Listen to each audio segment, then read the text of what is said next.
أعوذ بالله من الشيطان الرجيم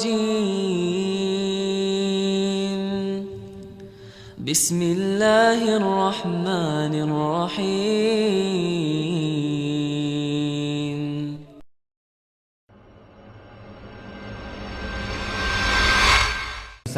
Atha bin Abi Rabah.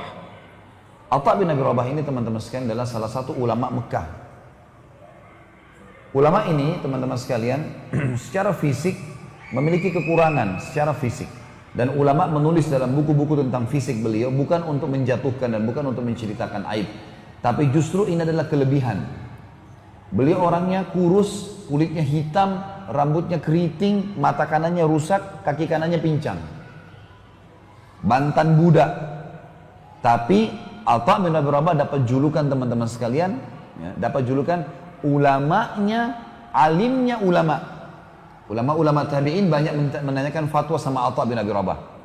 Luar biasa orangnya. Abu Hanifah sendiri mengakui kalau beliau belajar dari tukang cukurnya Atha. Abu Hanifah imam mazhab ya. Abu Hanifah pernah bilang, saya belajar dari tukang cukurnya Atha 5 hal. 5 hal.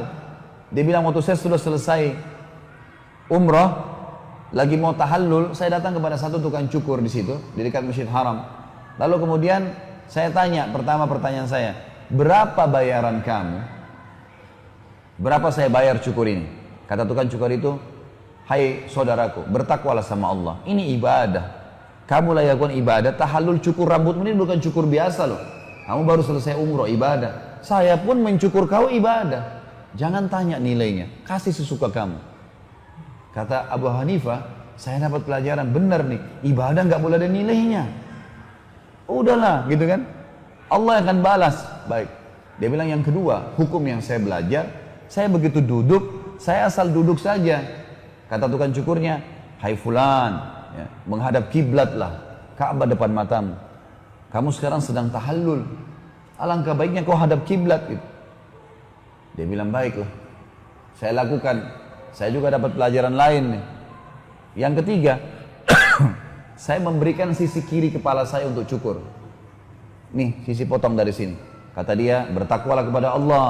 Sunnah Rasulullah SAW, cukur sebelah kanan.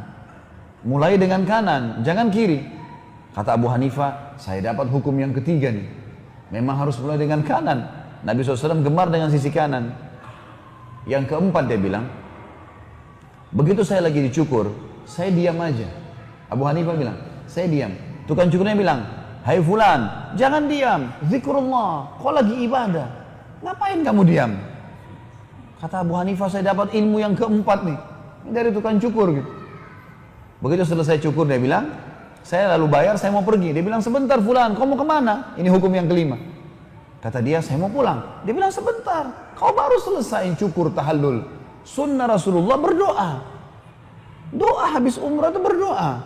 Mustajab doa kamu itu. Abu Hanifah bilang, mengatakan saya dapat ilmu. Tapi saya lihat wajahnya tukang cukur ini bukan seorang alim. Kelihatan dari wajahnya orang biasa, bukan ulama gitu kan. Lalu saya tanya, saya mau tanya kamu atas nama Allah, dari mana kau belajar 5 hal tadi itu? Yang kau ingatkan saya. Dia bilang, dulu waktu saya mencukur Atha bin Abi Rabah, Atha bin Abi Rabah ngajarin saya itu. Atha bin Rabah sudah meninggal nih. Abu Hanifah belajar 5 fikih masalah tahallul, di tahallul gara-gara tukang cukurnya Atha. Bayangin luar biasanya berkahnya ilmunya Atha itu. Atha sudah meninggal nih.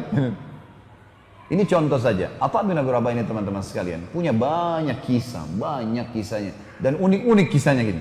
Tapi salah satunya adalah Atha bin Abi Rabah ini pernah satu waktu dikeluhkan, datang orang-orang Mekah mengeluh pada beliau. Keluhan-keluhan banyak sampai kepada beliau. Maka Atha bin Abi Rabah niat mau datang menuju ke khalifah. Khalifah didatangi waktu itu. Datanglah Atha bin Abi Rabah, dia naik keledai sampai ke depan istananya khalifah. Dari Mekah teman-teman ke negeri Syam, zaman itu 1 bulan dengan kuda yang paling cepat. Kan ibu kotanya Khilafah Umayyah waktu itu Damaskus, ibu kota Syria. Dari Mekah ke Damaskus ini 1 bulan dengan kuda tercepat. Dia naik keledai bisa 2 bulan. Dia pergi ke istananya khalifah untuk menyampaikan masalahnya muslimin. Ringkas cerita, tiba di istananya khalifah. Begitu dia mau turun dari keledainya, rupanya ada kereta kencana. Kalau kita sekarang mungkin mobil Alphard nih. Kereta kencana datang dengan 6 ekor kudanya, keretanya mewah. Di dalam kereta ini ada orang lain namanya Atha Al-Khurasani. Ulama juga nih, ulama tabi'in.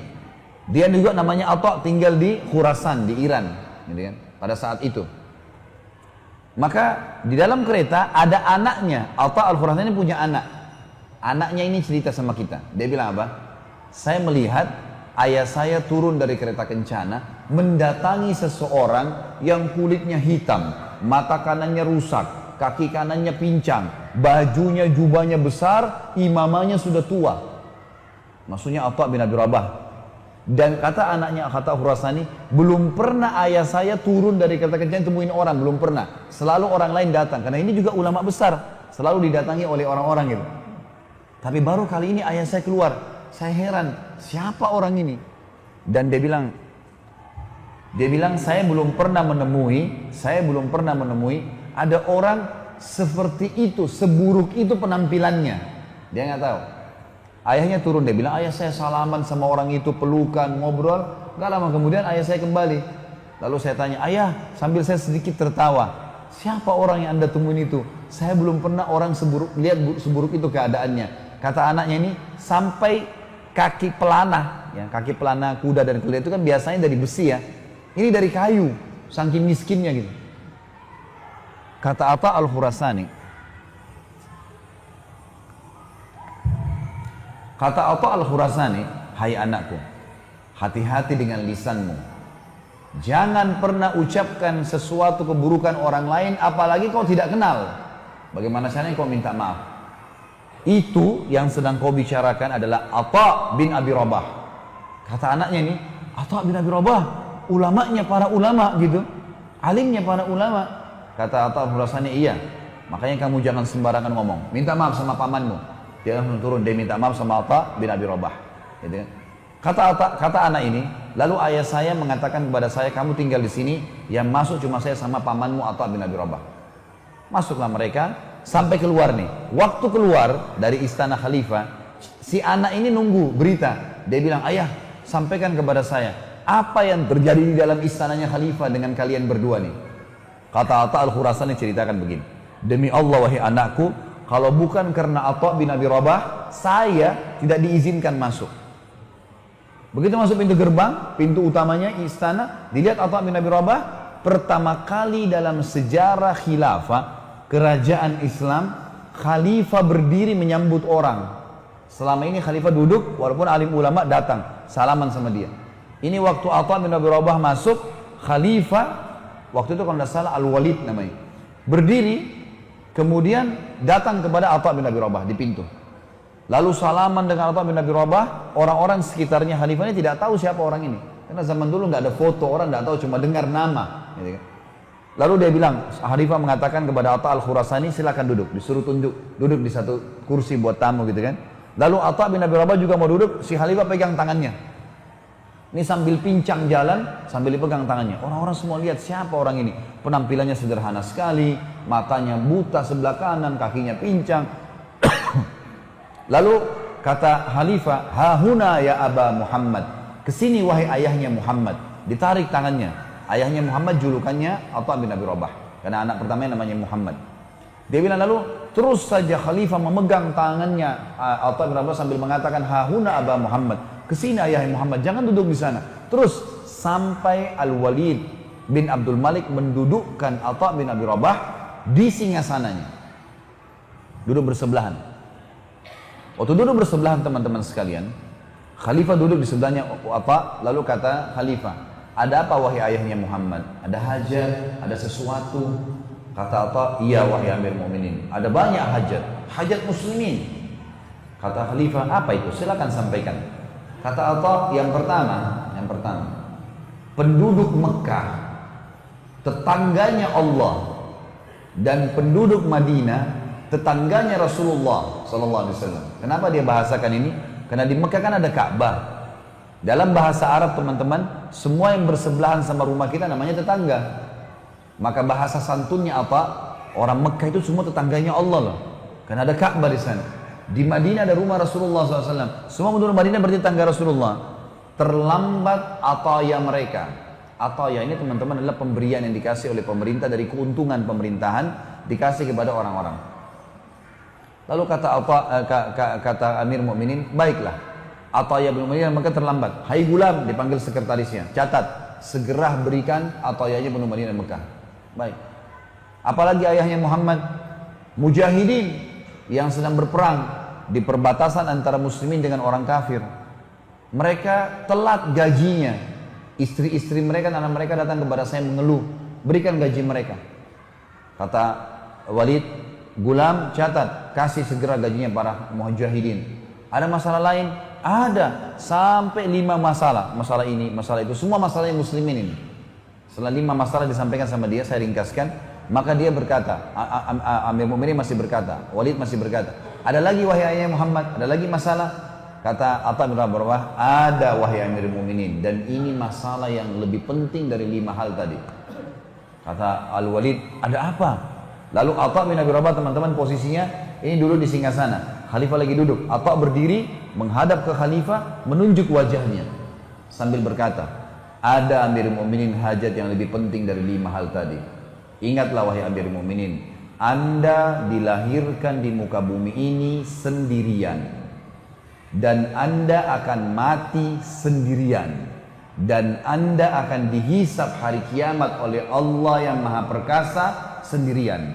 Demi Allah, singgasanamu ini, semua dayang-dayangmu ini, kerajaanmu ini tidak bermanfaat untukmu hari kiamat. Nasihat. Tidak pernah ada orang begini, raja duduk ditunjuk-tunjukin sama dia.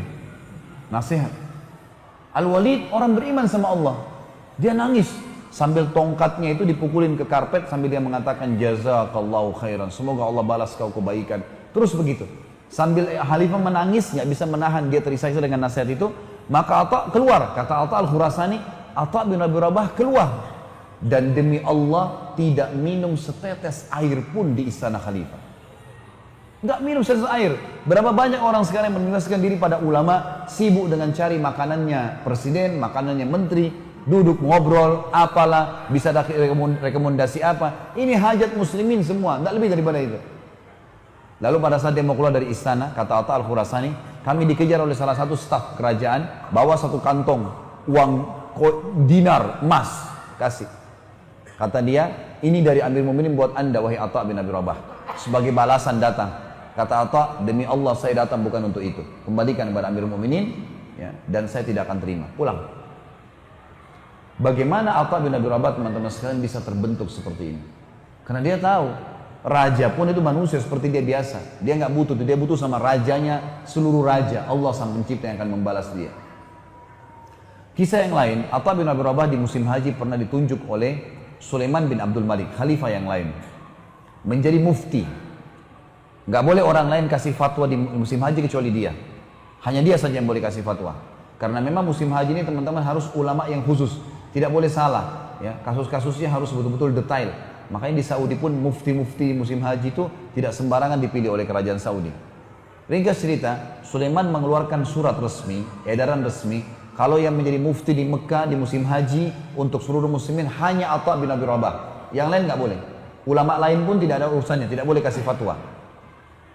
Kebetulan Sulaiman ini, rahimahumullah semuanya, ini haji tahun itu. Dia lagi pergi haji sama anak-anaknya, masuk ke Arafah. Setelah tenda kerajaan dibuka, macam-macam lah ya, dayang-dayang, makanan, persiapan, segala macam hal sudah dilakukan. Kata Sulaiman, di mana Atha bin Abi Rabah? Kata pengawalnya, di kemahnya Amir Mu'minin. Lagi banyak muslimin lagi antri, nanya hukum. Kata Sulaiman, mari saya mau ketemu. Saya mau ketemu. Kata mereka, baiklah, kami panggilin.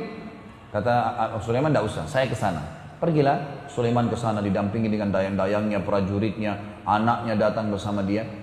Begitu tiba teman-teman sekalian di tempat itu, ya, di kemah, masuk ke dalam kemah, Sulaiman salaman sama Atha, Atha menyambutnya semua, duduklah. Setelah itu Atha bertanya, wahai Amir Mu'minin, wahai Amir Mu'minin, kenapa anda datang? Ada sesuatu yang bisa saya bantu? Kata Amir Mu'minin, iya, saya mau nanyakan masalah fatwa. Pertanyaan Atha begini, fatwa untuk Anda pribadi atau fatwa pemerintahan? Ada bedanya nih, gitu ya. Kata Amir Mu'minin atau Sulaiman, ya fatwa buat saya pribadi, ada hal-hal haji yang saya mau tanya. Tiba-tiba Atha berdiri lalu mengatakan, wahai Amir Mu'minin, maafkan saya, silakan Anda keluar antri bersama muslimin. Antri luar kemah. Di sini, di Arafah, nggak ada bedanya antara raja dengan manusia biasa. Allah sudah membuat Anda menggunakan ihram sama dengan semuanya. Supaya di sini jelas tidak ada perbedaan. Dan mereka sudah antri kepanasan dari tadi untuk menanyakan fatwa pribadi. Kalau fatwa pemerintahan Anda saya dahulukan. Karena wali amr harus didahulukan. Tapi fatwa pribadi enggak. Orang-orang di belakangnya Sulaiman ini sudah marah nih. Ini ngapain ini Atha? Kan tinggal jawab selesai, Amir Mu'minin pulang. Disuruh antri. Tapi Sulaiman waktu itu rahimahullah memang orang beriman juga. Sampai sebagian ulama masukkan kategori Sulaiman dalam lagi ini ulama. Ulama juga tapi levelnya belum sampai ke Atha bin Abi Rabah. Dia selain khalifah juga dia seorang alim. Dia tahu, antri dia teman-teman sekalian.